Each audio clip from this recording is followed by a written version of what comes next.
Well, hi again. Welcome back to the Marketing Perspective. Today should be a very eye-opening show, as our topic is talking about fractional CFOs. I'm sorry, fractional what? A fractional CFO. We're going to learn what that means. Like in our company, we actually have a fractional HR person, Kathleen Hancock, who's a rock star, by the way, and who holds me accountable on numerous occasions. James, just stop talking. How is this relative to marketing? You may be asking, right? James, how is this relative to marketing? Well, I'm going to tell you a quick story. This one has to do with internal culture.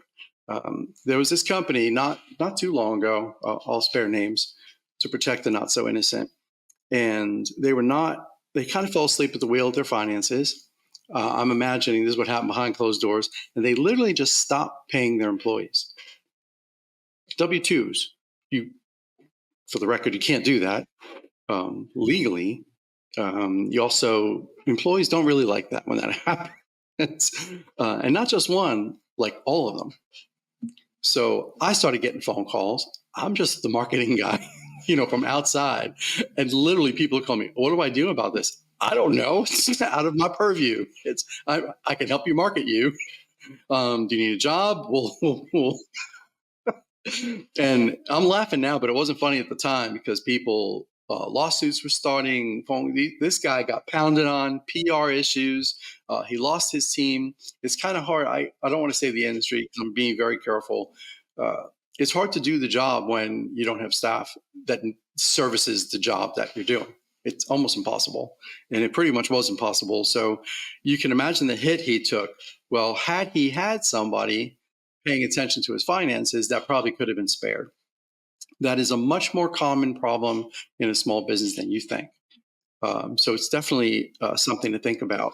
One more quick story. I have to navigate carefully and not say it incorrectly. I've seen financial disasters occur behind closed doors. Two different companies in the not so distant past. One of them was a great company, thriving, doing unbelievably well. We, more than, not to brag about my company, but we quadrupled them. Small mom pop to pretty big company in a 2-year window. So they went from a couple of employees to like 40 employees, working out of the basement to 3 physical locations, equipment. So you can imagine they became a formidable company in less than 2 years, but they still acted like a mom pop. And they didn't have somebody looking at their finances from a high level. They had a really good bookkeeper and somebody, pretty much an accountant, not a CPA, but, did their accounting, but she was the one that was monitoring that, and that was way over her head.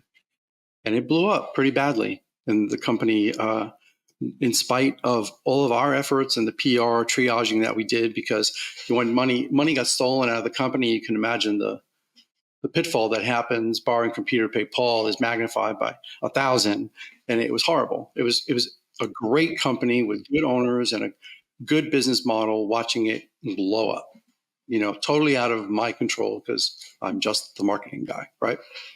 And another company, to not go into less detail, they said they were debt free.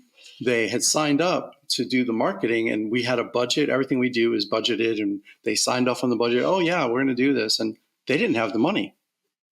Not only did they not have the money for that, it was a big contractor. They didn't have the money to do the job that they do. So it was again, borrow from Peter to pay Paul. And they had a good business structure. From outside in, they were a good company, but they were a financial disaster. And I found out really quickly. I mean, we parted ways within 3 or 4 months. Literally very first month, money wasn't coming in. And I was like, what is going on here? But I've seen it before. It's kind of like you have that big appetite, or what do they call it? Champagne taste, beer bottle pocket kind of thing. CFOs can help with that. They can. And a lot of people now go back, well, James, that's awesome. I'm a small company, or even mid-sized companies sometimes don't have the cash flow. They just can't build it in to their numbers to hire a CFO on staff. That's what fractional CFOs can do. It's a lot less expensive, and you get the same expertise, sometimes even better, monitoring what you need monitored to not have these disasters happen. So I don't know if that makes sense. And I would love it if you're listening today. I would love it if you have a different type of disaster that you've seen or witnessed or gone through yourself. Please reach out to us. We would happily put you in touch with the right people or person to be able to help you either navigate or have another conversation or never have that happen in your life again. And the person I'm bringing out today is becoming a friend and a colleague. His name is Craig Cook, and he is the founder of Equitas Strategic Partners. It's a fairly new experience for him. He came from another company that he had the wherewithal to realize I could do this better. And he is, and he's making a lot of headway, and I'm excited to have him on today. He will be much more adept at explaining the importance of the CFO role in a company than I am. Because when we wrap up at the end of I'm going to talk a little bit about marketing, because I wouldn't be me if I didn't. And usually CFOs and CPAs can be the kiss of death of any great marketing strategy or campaign. So before I go on and start talking about politics, sex, or whatever, let's bring out Craig Cook. Craig, welcome to the show. Appreciate it, James. I appreciate being on, and hello, everyone. Look forward to the discussion today. Yeah, I was kind of excited about this one because it's something that's totally out of my wheelhouse, like 100%. So I'm going to ask a question probably and just stop talking. Am I the poster child? Probably, and we'll talk offline after the meeting. So before we dive into like the meat of being a CFO and what all that entails, let's tell us a little bit about you, how you even wound up getting where you are today. Sure. So I have been in the accounting industry, if you will, for my entire career. Graduated from college, immediately kind of fell into starting my own business my first time around as an entrepreneur. Had a bookkeeping service. Within 9 months of starting, I was full time. Had an office that one of my clients provided me. Phone line, copier, back in the day, fax machine, if anybody knows what those are. And did that, like I said, for 12 years full time, 18 total. And around 9/11, things kind of went haywire, as everybody may remember, or some may remember. And so I went into industry and worked for some major public companies here in town in Nashville, and learned a lot. Really, was a kick in the pants that I needed to get out and enhance my skills, and climbed up the ladder through there, and eventually landed in a consulting gig that was very attractive to me, was really what I was looking for, that change of pace, the different scenery, all of that. Not to mention some exposure to some additional industries that I didn't have experience in. And did that. And then January of this year started Equitas and have been going full guns blazing ever since. Specializing in pretty much anything on the finance or accounting side for a business, except taxes. I will let you tax CPAs take care of that, and I will get all the financials ready for you so you can zip right through them. So if a person doesn't have, let's say they have a bookkeeper, they don't have a CPA, I would imagine you're advising them to, hey, I know somebody, or go find somebody, right? Like, yeah. Yeah, highly recommend the tax CPAs, especially with today's tax code and all of that. It takes an expert in that area. I can make any connections that anybody's looking for on that side, but that is not my wheelhouse, and I know that, and I want to stay in my lane. Right. That's how I feel about my world. When I expanded to Nashville from New York, so I had a CPA, I had an attorney, and I had a bookkeeper. And I said, tell me the tax ramifications, because I think I'll save money if I change corporate to Tennessee. And should I change EINs? Oh, definitely not. But then the CPA said, yeah, but I'll defer to the attorney. I said, the attorney? I said, okay. So I went to talk to him, and he's like, I don't know why you're talking to me. He goes, it's really the CPA. And I was ping pong back and forth for months, and I never really got a straight answer as to what structure I should do. So now here I am in Nashville, and tornado came through, COVID started. Like, it was a slow ramp up anyway. But when I finally got around to, oh my gosh, what's my tax structure? I used a what do they call them? An enrolled agent who was a bookkeeper but on steroids, right? Uh, and she guided us towards changing the EIN. But you can only imagine what happened in New York, which was still up and running and payroll and all that kind of stuff. So it was almost 4 years of a nightmare of paperwork and changes. No, I'm not there. I'm here, and still being taxed New York taxes when there was no more W-2s in New York, only 1099. There's most of the revenue was services, not billable goods, and it was a disaster. And it finally is resolved. It took a lot of work and a lot of phone calls, and I learned something. And I don't know if you navigate this. This is where I'm going. IRS, if you're listening, I mean, no offense. But the government works like this person in this chair does this specific job. The person literally right next to them does this specific job. Well, good lords, those two jobs interface with one another. And if they just turned to each other and had a conversation, they would solve the problem. But no, let's have another form and another XYZ dash dot dot dot dot dot to do this. And it goes back and forth and back and forth. Well, I learned that, and I started saying, well, listen, can I just talk to so and so? Well, sure. Then all of a sudden I'm getting the problems. So do you navigate that as well, or no? Yeah, absolutely. A lot of times that has come up quite often, and what I always recommend, the client usually doesn't like it, but it's the most efficient and quickest way usually to accomplish it, and that's to get the business owner, the CFO, controller, whatever you want to call them, your tax person, and your business attorney, all around the table, and discuss it all, hash everything out there, and get it all settled within a 2 or 3 hour period versus in your case, getting ping pong back and forth between your tax CPA and your attorney, and then you calling the IRS or them calling the IRS. I mean, if all of this could be hashed out and laid out in person, it's usually more efficient. You do have, 2 or 3 hours of hourly billing people all sitting around the table billing you hourly, but it's usually a quicker process and everybody knows where everybody stands at the end of the day versus, oh, well, let's shoot 15 emails back and forth. And 6 months later, oh yeah, I forgot. We dropped the ball. Let's get that going again. So Thank you. So let's define a fractional CFO.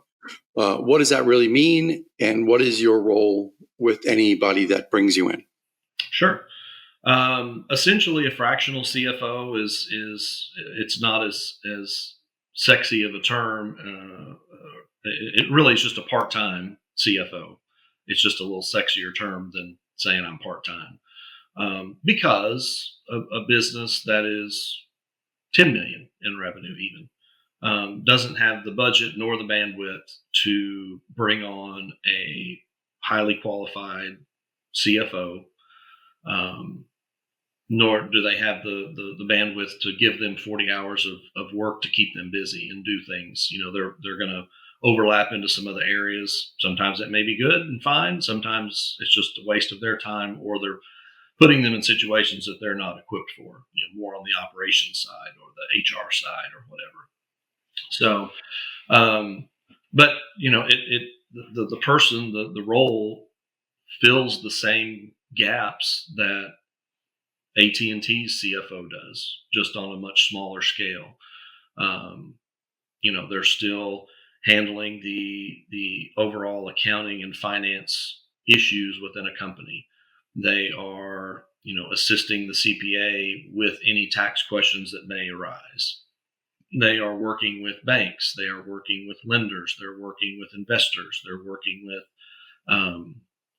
anybody that is involved and has a stake within the financial statements of that company, obviously the business owner as well, and making sure that those financial statements are accurate, timely, and then what I like to mainly describe the CFO's role, especially in a smaller company, is on that strategic side. What do I need to do to be more profitable? What do I need to do? What is the right timing for me to open a new store, or to expand into a new market, or to hire 3 new salespeople? Um, the the CFO is more really surrounding that forward looking structure, the modeling, the forecasting, cash flow forecasting, um, things like that are the main roles of a CFO.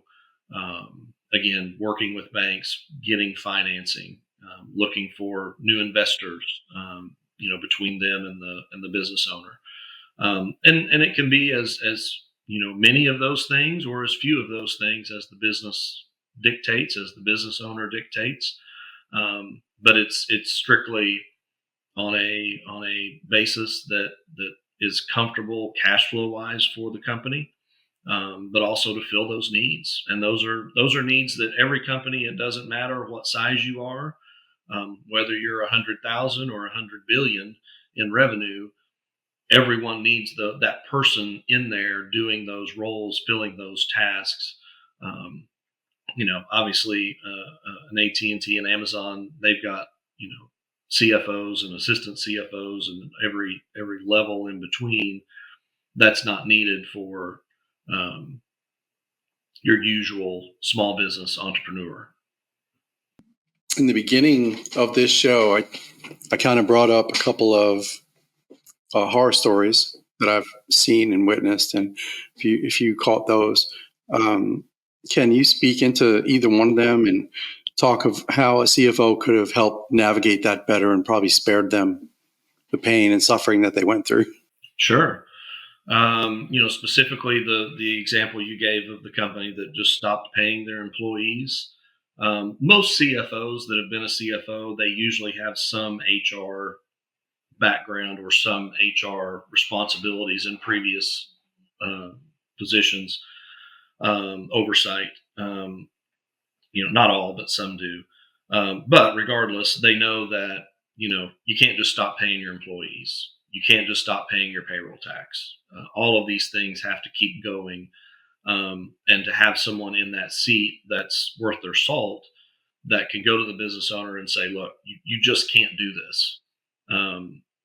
These are serious issues, and just because your cash flow isn't there, you can't just all of a sudden up and decide to stop paying people and expect them to still do their job."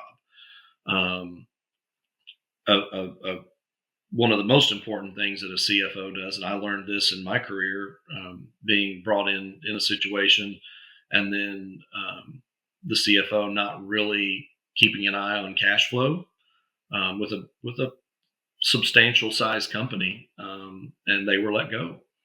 And because I was brought in kind of on their coattails, I was let go as well. So, but the biggest thing that they missed was keeping an eye on cash flow and having a daily, weekly cash flow forecast of, this is where we stand. These are the expenses that we know are going to go out. Your costs are pretty locked in on a regular basis. You know what your payroll is each week, every other week, every month. You know what your rent is. You know what your utilities basically are. You know what your cost of goods are, and depending on the type of business you run. So you really have your costs locked up. You just got to make sure that your inflows are going to be able to match that. And if they aren't, then you got to start looking at cutting and things like that. But that's a CFO worth their salt. That's really where they're going to step in and help the most, especially for a smaller size business, because they're running on such potentially small margins, but they're also not dealing with hundreds of millions of dollars of revenue. They're dealing with a few thousand here, a few thousand there, and that's catching up your AR, making sure your AR is being paid timely could be the difference between keeping the doors open and keeping the doors closed, or having to tap a line of credit that hopefully you have the ability to tap. So Good collection agencies help. Yeah. I mean, I'm looking at mine, and we have more outstanding than we've had like in previous past few years. Like you could just tell it's the state of the economy, what's going on when, it's common. So I have another scenario I didn't talk about yet, and this is probably I see it most often in my world. Uh, because you're talking about cash flow. Well, marketing attests to cash flow. Like a lot of people, well, you may look at advertising market. It's an expense, and you put it in that column. But my world, I look at it as an investment, because if it's not creating cash flow, if it's not because it's the lifeblood of filling the sales funnel and bringing money through the door of any company. So whatever effort you're doing, and this goes for every single person listening. It doesn't matter if you're B2B or B2C.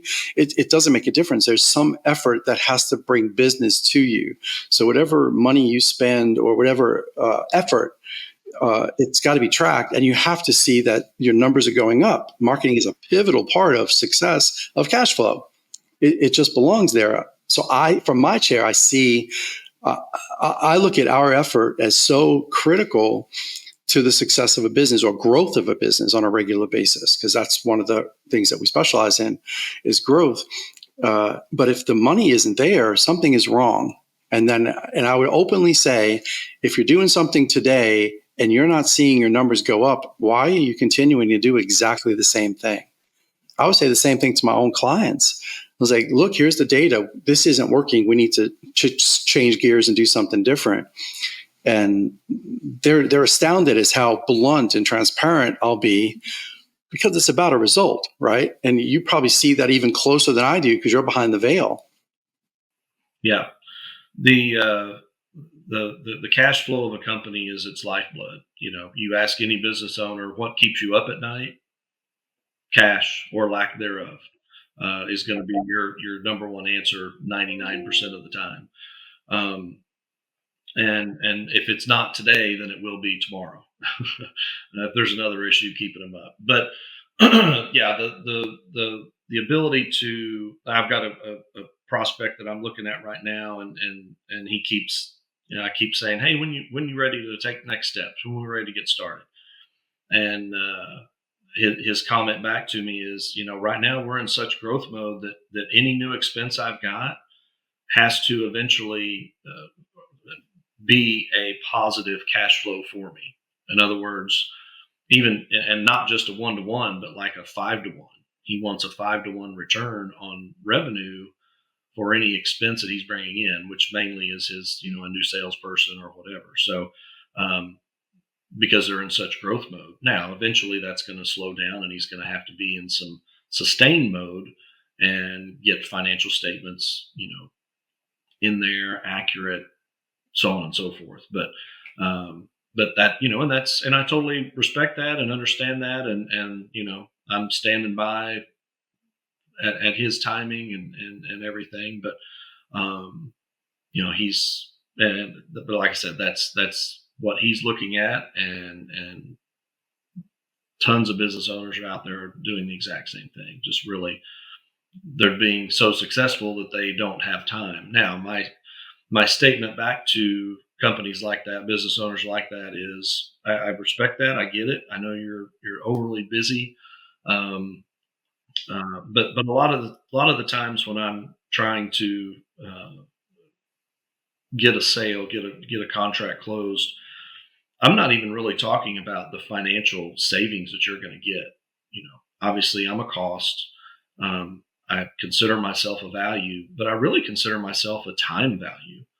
Um, because it's the amount of time that you, your wife, Aunt Margaret, whoever's doing your books, that are maybe not as qualified, maybe not as diligent, maybe not as focused, definitely not as fast, doing the day-to-day transactions, knowing what to look for in a monthly review, a quarterly review, a year-over-year review, analytics, how to do those things, and again, nothing against the staff that you've got, but you normally in the businesses and the size of businesses I'm working with, they got started and they scrambled to put some semblance of an accounting system together, and usually with the spouse or themselves. So a business owner that's sitting at home for 2, 3, 4 hours each night, entering all the bills, entering the invoices, sending out things, processing payroll. Be nice to get 15, 20 hours a week back by not having to do that. And then in the long run, obviously the financial value is going to show because you're getting accurate financials, you're getting timely financials. Financial statements are great, but they're backwards looking. It's what has happened. You can't look forward until those are clean, and those can't be clean and useful unless they're done timely. So getting those done timely and in place is very important. I would. You said something, and it kind of got me stuck on it. I parked there for a minute in my head. Uh, you said that you equate it to your value to time. You save them time. Well, I mean, that's only step one, in my opinion, for a CFO. I mean, a bookkeeper saves a business owner time, because the chances are a business owner can figure out how to do their own books, but it's an expertise that you're bringing.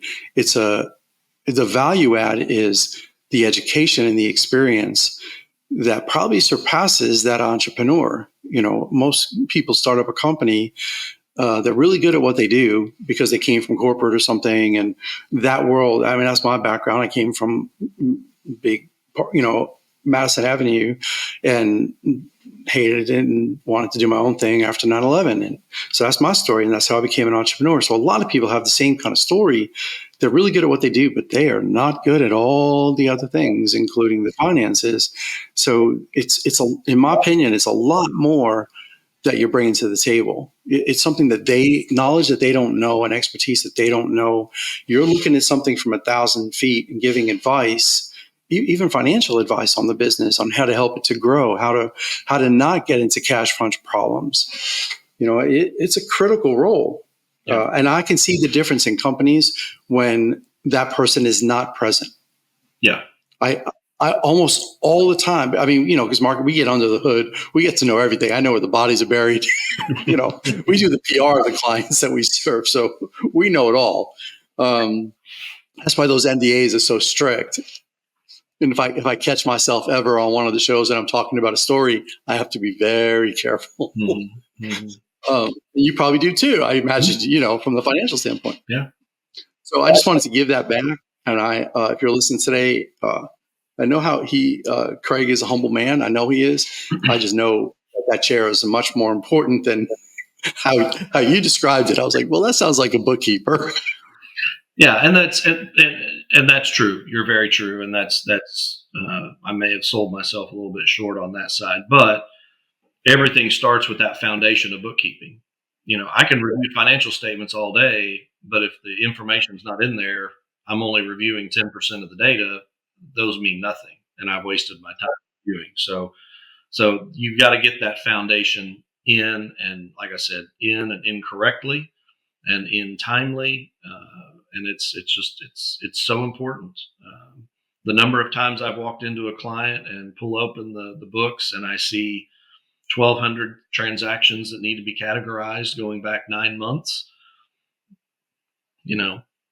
I'm excited because I know I've got a lot of work to do, but I'm like, how in the world have you functioned at all? And I know they look at their daily online, they log in online bank and see what's in there, and they're like, okay, I can make payroll this week and move on and try and get more customers and more business and I get it. This is my second stint as an entrepreneur. I know you get busy doing the sales, you get busy doing the meetings, the networking, and you lose focus on the management and strategy side of the business, and it's hard to relinquish the day to day and take that time to look forward.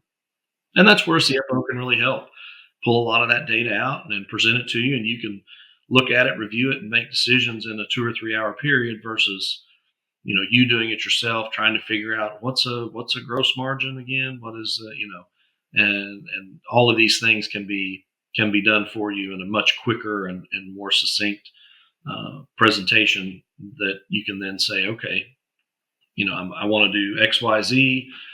Your consultant can say, well, you can do X and Y, and then we got to wait 6 months for Z, provided things continue on the way they are. That makes decision making logical and documented versus from the gut. Some people like to do it from the gut, but if you've got the gut feeling, let's put some numbers behind it and prove it out too.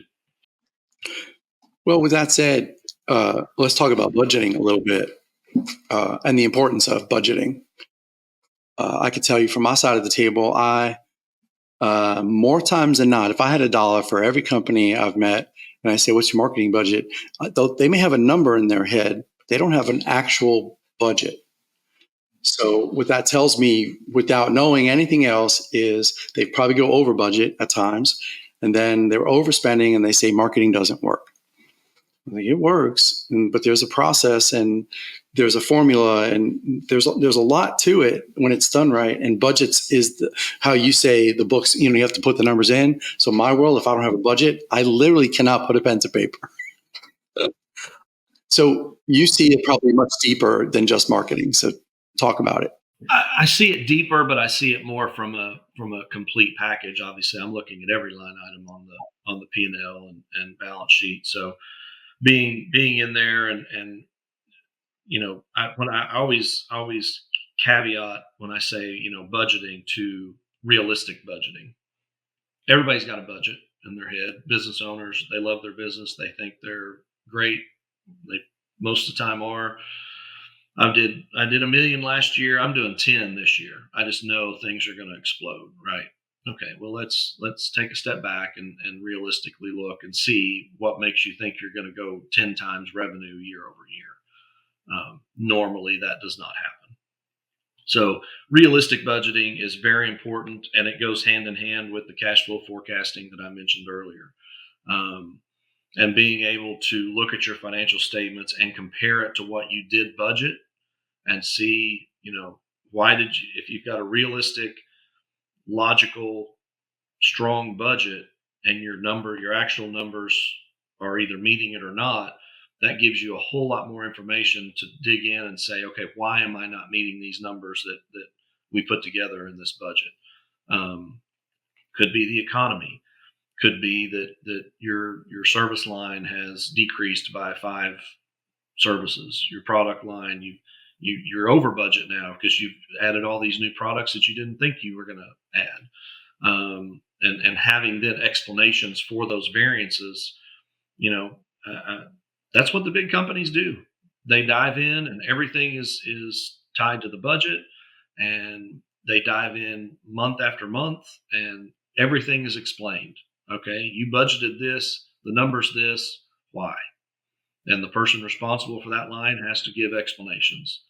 So it should be no different in a $2 million revenue budget than it is for a public company. It's just as important, if not more so, because you're dealing with someone's livelihood. You're not just dealing with a month in a public corporation that could release some more stock and get billions in capital influxed into the business to be able to fix that issue. Can't do that with mom and pop. So being able to know that budget, know it's right, know it's accurate, or at least logical, and then comparing your actual numbers to it can open up so much information and so much guidance and direction for future months, future years, and then eventually you're getting into you start talking about, okay, what am I doing this for? I'm having that question. What am I doing this for? I'm 6.5 months in, almost 7. Why am I doing this? So having to figure out, where you want to be in 3 years, in 5 years, in 10 years. When are you ready to exit? What does that look like?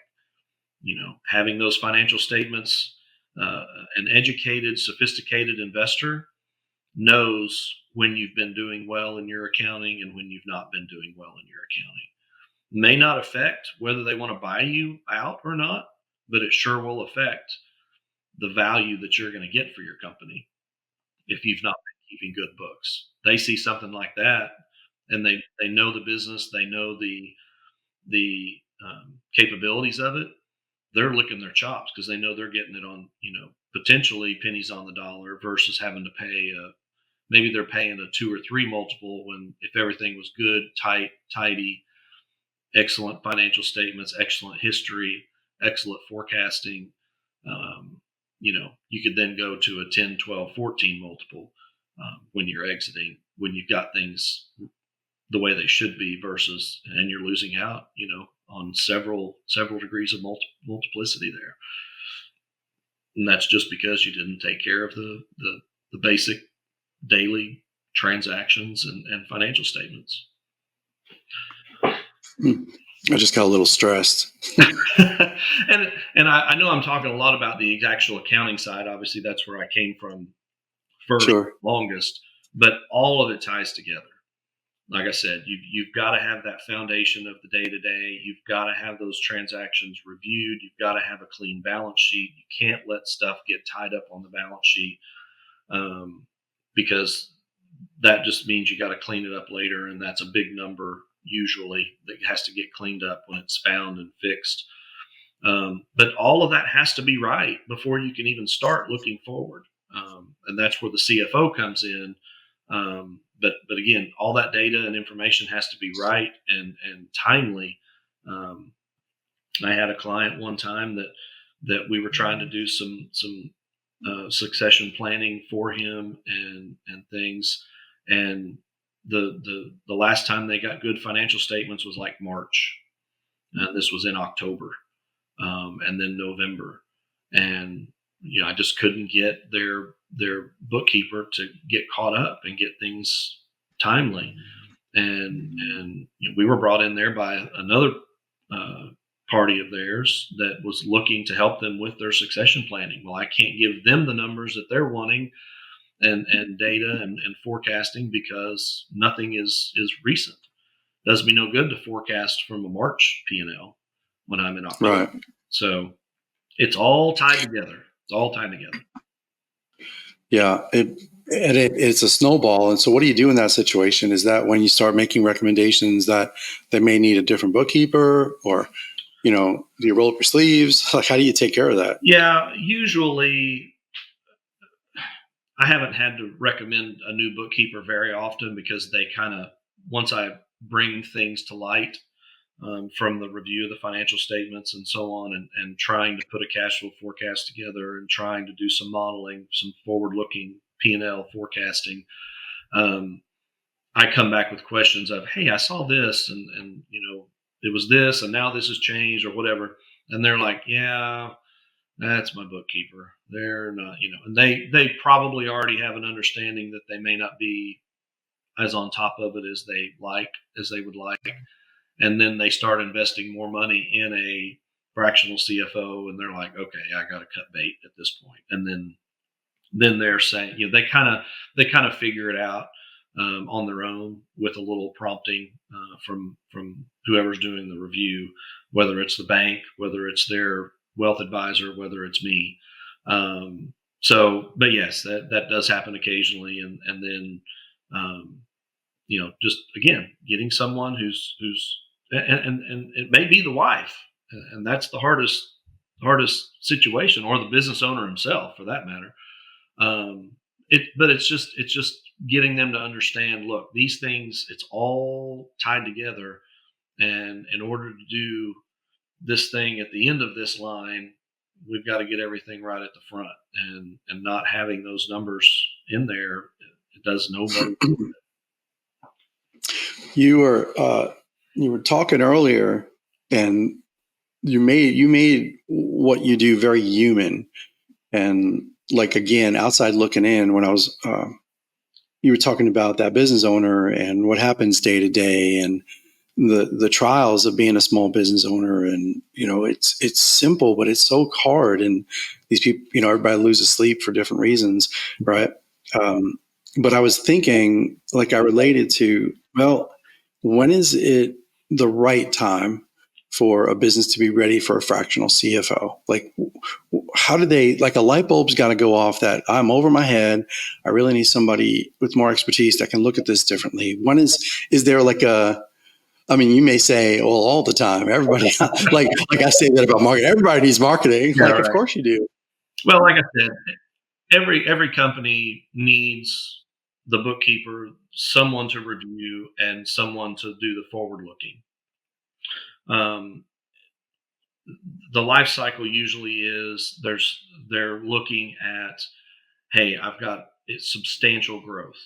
I have 4 or 5, 6 times my revenue year over year, or 2 or 3 years, over time. And I don't know. I'm growing to a point where I don't know how to manage the company. Um, that's a perfect example of, yeah, you're at that point or a little bit past when you need to bring someone in with a little bit more financial acumen, if you will, about it, to work with you, to give you some guidance on that. Uh, Expansion, like I said, you're looking to move into a different market. You're looking into finance, to franchising. You're looking into um, opening new stores. Um, any time that, and could be the opposite. You're like, I'm at 6 stores, but these 3 aren't profitable. I need some numbers to tell me for sure, yeah, I need to close these 3 or these 2 or consolidate or something. um, Pricing analysis, you just don't feel like your profitability is where it should be. That's when you can bring someone in at that point. And a lot of these things, you don't have, when you bring someone in, you're not signing a lifetime contract with this person. um, a lot of times, on the fractional CFO side, sometimes it is an ongoing, especially if they're in rapid growth mode and they need someone just constantly there. A lot of times it's just a project, come in for 2 or 3 weeks for 8 to 10 hours a week, and knock some project out, like a pricing analysis of all your services. You know, what are my costs? What are my true costs? And am I charging enough? Am I paying enough? Are my people utilized enough? All of those things are things that CFOs do, for any other major corporation, or their team does. So you're looking at things like that. It's, like I said, and you joked. Yes, everybody needs one at all times. From the $250,000 revenue a year company, no, they don't need a CFO in there for 20 hours a week. But could they use someone to come in for 3 hours a month and really give them some forward looking statements and put together a cash flow forecast, and really show them, hey, you're doing great. You're going to have 80 grand in 6 months. Look, if things continue on the way they are, what do we want to do with that? Is that retirement? Is that hiring 2 employees and just sticking that in savings and paying them from that, so that you're not really affecting your cash flow, your current cash flow? Is it, I'm ready to start a new line and I need this for inventory? Whatever the case may be, you won't know that by just looking at your online balance every morning. You'll never figure that out. So having that cash flow forecast is very important. Again, the budgeting part, is very important. Um, and then all the things that come before that, again, the reviews and the day-to-days. But bringing that fractional CFO is usually, the trigger is some growth event, or something that the owner's got an itch to expand, to exit, things like that. So Okay. That so basically the answer was yes. It could be. I love that you said that could be a few hours a month. Like, that really opens my eyes to the smaller company. They can still get the advice. They can still get the eyes looking at it from a different perspective, and it's not as expensive. yeah, no, and there goes back to that definition of fractional. You're part time. You're only there when you're needed. And in my case, and in other companies' cases, it's not a You can totally ramp it up and ramp it down. If you need them for 2 hours this month and you need them for 20 hours next month because you've got a special project or you've got a thing you really want them to do a deep dive analysis on, and then the next month after that they're back to 2 hours. So it really just it's not, you're not locking into a lifelong contract. You're not locking into a, in some cases you are, in other cases you aren't, depending on if they're a retainer basis. But you can probably negotiate that with them and just say, look, I only need 3 hours a month. If I need more, I'll let you know. Some may want to do that. Some may not want to do that. I, for one, would love those engagements. So, Right. I get that. Now it makes much more sense. Even knowing you, I didn't know that. So that's great. When would you say a CFO? So let me preface this. When you get behind the veil, you're talking about money, and you mentioned earlier sometimes it's the wife, or when it's family-run companies, like your chair changes, your shingle is more about therapy, because I go through it too. Uh, when does the CFO step in? In what instances would you listen? I have to, line in the sand here, or when do you know when you should just sit back and maybe, hey, here's this thing, and just see what they say about it? How do you balance that? it is, once you are in family run businesses, you're dealing with spouses, you're dealing with siblings, you're dealing with grandchildren. It's always very touchy, and you have to be careful. Um, but usually the business owner already kind of has their mind made up. A lot of times, in my experience anyway, they've unless you're just bringing some new revelation to them of, hey, I think your grandson might be stealing some money, and this is why. Definitely got to have it all laid out and very backed up and very documented before you're bringing anything like that in. But if you're going in and you're saying, asking some just generalized questions, what is their background? Why did you put them in that position? What is, they probably already have an idea. Yeah, that's not working out, or they have some questions already in their mind, and you're not really bringing new revelations to them. You're solidifying their opinion already. Now, does that mean they're going to make the necessary change? No. And may tell you, look, I know I probably need to cut them loose, but they're family. I can't at this time, or whatever this case may be. So yeah, you have to be cautious. You have to be very political about it, and sometimes it's non-family. They're just longtime partners. They've been in business together for 40 years, or whatever the case may be. Um, those are almost worse than family members sometimes. Right. Yeah, it can be, I guess, especially if it's a long time. All right. I planted a seed early on. My last big burning question. So, like I said before, many occasions you find the CPA or CPO or CFO is the kiss of death of the best marketing plan in the world. Um, and it's funny because, like, I don't know about other agencies, but we're very fiscally responsible. Like, there's a mathematical formula we stay within. We are conservative in how we have them investing in their marketing. If we use 2 to 6% of gross anticipated as the window, no wrong answer. Just know 2% is going to be a little bit more conservative. 6 will be more aggressive, and I won't let them go over 6%. I will literally stop it. Oh, I really want to. That's awesome. My last agency let me spend 10. And why am I here? Yeah, yeah. Uh, I figured out the formula. I figured out the math. So we are very respectful. But I have seen CFOs and CPAs step in, and all of a sudden they stop their ad spend. I'm like, what are you doing? It affects sales. So my burning question, and you may break my heart, I'm not really sure. What advice do you have for a business listening today on how to be fiscally responsible when it comes to marketing their business? I think it goes back to what we talked about earlier: is budgeting, and knowing the data. The data's there, all the information's there, either either that needs to be input or that is input and just needs to be interpreted. But you can really determine, based on where you stand on cash today, where you forecast it out to be in 3 to 6 months, and um, and what you're trying to accomplish, and working with a reputable marketing person like yourself that gives you those buffer zones of what your spend is going to be, what your potential reach is going to be, what your potential return is going to be.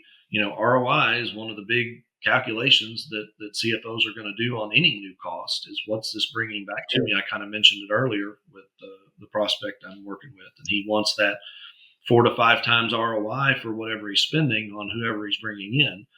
Kind of hard for a CFO to have that kind of ROI, but depending on what kind of strategy you can bring in. But back to your question, that is, dealing with that data, and being a business owner myself, I understand the importance of every aspect of a business. Sometimes a CFO gets so focused on the financials, and that's now a 2% cost that I was not anticipating or hadn't budgeted for. That may kind of hit them broadside and be something that they're not for. But again, it's just analyzing the data that's there. What's your budget? Working with the business owner, and is this something worthwhile? I would say I'm not your typical accountant. I like the marketing side. I like the sales side. I have to do that with my own business. I'm not only the owner and the contractor, but I'm also the salesperson and the one out there, the business development person. I've kind of got all the hats on. So I understand and appreciate that need for a business, and I'm weighing it myself, trying to figure out, what should I do marketing? If I do, what kind is it? And things like that. So, but again, I'm talking more of a business owner than a CFO. From the CFO standpoint, it all goes back to the data. Well, I do know somebody that might be able to help you navigate that, and just kind of put it out there. Just have a conversation. I love doing that for people. When you're talking about the ROI and that person that wants 5 times, the biggest challenge in advertising, not marketing, advertising, is the brand component that gets put into every single strategy. So there's got to be something. If you've been a listener for any length of time, I talk about this a lot. That brand component says who you are, what sets you apart from your competition, what is unique, what's your why and that brand statement has to be there. When it's not, whatever lead gen, I call it direct response, that you're trying to generate will not be as effective without the brand component to it. I have found that even when it's a little sprinkle of branding, it could be paid social media or something very cost effective and not done in mass, but just that the name gets out there, the direct response is so much more powerful. Like I've taken on clients where all they were doing was lead generation. And we took a little bit away, added a little bit of branding, same direct response tool. And that direct response went from like a 5% return to a 30% return. And that's an average number. So how do you get the business owner that I want to see 5 times return on every single dollar I spend? Brand dollars, it's not as easy to track the ROI. It is difficult, but it has to be there. It's not like I just want the company to spend more money. I really don't. But without that, I know that I said, let me do this for a period of time and you'll see the numbers increase. And once I get a company to that point, they allow it.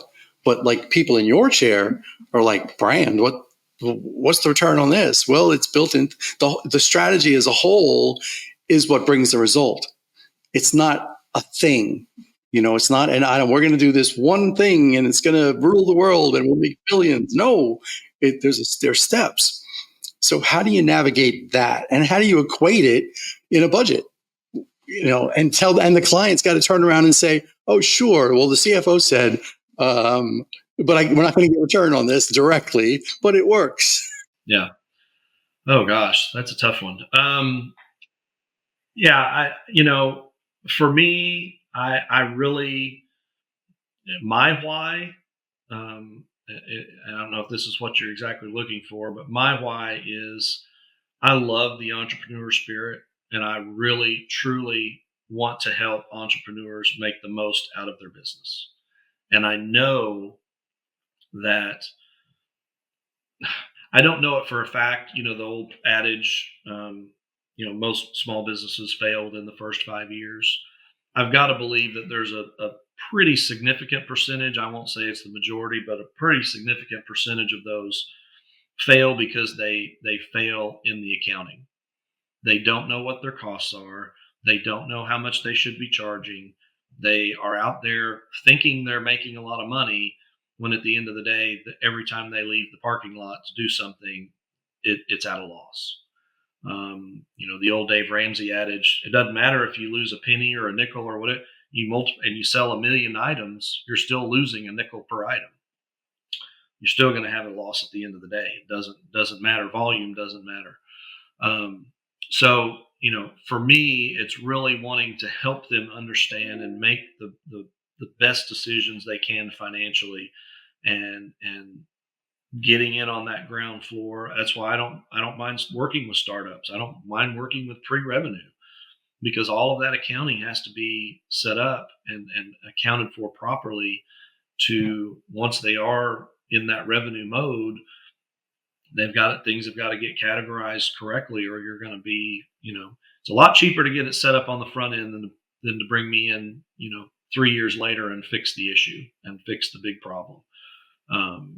So it's really, my desire is to help entrepreneurs, small businesses, just knock it out of the park from day one, and not worry about the accounting. Again, the old adage: work on your business, not in your business. Grow it, do what you do best for that business, and sitting up, paying bills, doing payroll, creating invoices each night is not what you do best for the business. Right. So. Yeah, that wasn't the answer, but I would highly recommend you enter into politics. Oh, okay. Well, there we go. Politically correct answer. So good for you. I'll let you off the hook. Craig, was there anything that I did not touch on? Because our time is we are beyond. I just enjoy talking to you. No, I enjoyed this. This is great. I think the one thing I didn't really touch on, I touched on a little bit, but having someone there to assist you with any type of financing that you're looking for, that is such a time suck for a business owner. Having someone handle the communication for you, having someone take care of all the documentation for you, and just bring you to the table when it's ready as a business owner, and not having to deal with that on a daily basis, could really substantially cut that time, from a 4 to 6 month process to a 4 to 6 week process, depending on if the bank is cooperating in the speed side of it. But just, with the way the economy is right now, and the way that banks are not lending right now, they're very selective.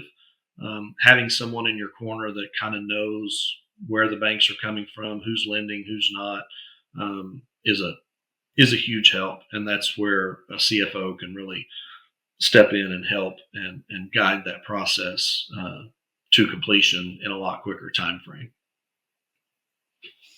That's good. I think if you're really listening today, everything Craig just said, it's in between the lines of everything we talked about. So it's all there. Craig, we're going to need lunch soon, you and I. Sounds good. I think we can help one another. Okay, so let's be a little shameless. Please tell everybody how to reach you directly. What's the best way to contact you if they have the desire to do so? Sure. My email is Craig at Equitas SP, EQUITAS email address is equitasxpsp.com. There's a contact me form there. If you're looking for a quote, there's a form there to fill out as well. If you go to enough networking in Nashville, you will probably run across me at some point. I've been told I'm out there a lot, and probably more so by my wife than anybody else. So, but I enjoy it. It's one of the favorite parts of having this business is being able to meet people and make connections for people, clients, other networking connections, so on. Just I love meeting people and learning what they do, and if there's anything I can do to help them. So that sounds self-serving, but it's not. I truly do like connecting the right people together. So That's probably why we get along. We're very similar in that way. So thank you very much for being on today, Craig. I think it was very eye-opening, and hope people benefit from it and learn from it. And whether they're using you or making sure if they're in another part of the country, that's it. You didn't say that, but if somebody's in another state, can you work remotely and just as efficiently? absolutely. I currently have 4 clients that are not in the Nashville area, and everything is done remotely. So yeah, with the thank you COVID, with all of the capabilities of working remotely, um, this job is can be done pretty much anywhere in the world. So any client that's out there that's needing this type of assistance is can totally be done remotely. Obviously they want someone there occasionally. We can make that happen as well. Thank you for that. So thank you for listening today, everybody. As you know, it is educational, informational. We're topic driven. We try to have fun. We're here for you, not for us. The idea is you learn from it. If you're a business owner, hopefully you take this topic by topic and help to benefit your business. If you have the wherewithal to reach out to Craig, he's somebody I would highly recommend to you. I think there is a need for his service, and he and I are going to be talking offline about a lot of things, I have a feeling. So thank you again today. If please remember to reach out to us. If you have a question and you didn't get an answer on this topic, just email. We put on our podcast, there's multiple ways to reach out. If you're trying to get the question to Craig, he gave you his information directly. If you want to do it through us, we're happy to share that question with him, and we'll get you the answer back, or we'll put you in touch if you'd like. But do that and open the door to, if you like the show, please share it. Please get it out there. We, as business owners, we have to help one another. We have to help each other grow. And if we all have the same mindset as entrepreneurs, we'll all benefit. We're the lifeblood of this country. As much as people think that it's big corporate America, it's not. Do you know that on the last show I just did, we talked about franchises, and franchises accounts for over $800 billion in revenue a year. Like that, and that's franchises. Some of these franchisees are entrepreneurs just like you. So can you imagine if we all put our heads together and all thought positively and help one another instead of trying to bite, scratch, and race our way to the bottom? Let's start doing that as a people, and we'll forget what's going on in the world out there and the economy, and we can make our own economy and do a lot better. So thank you for listening today. I look forward to next time. Talk to y'all soon.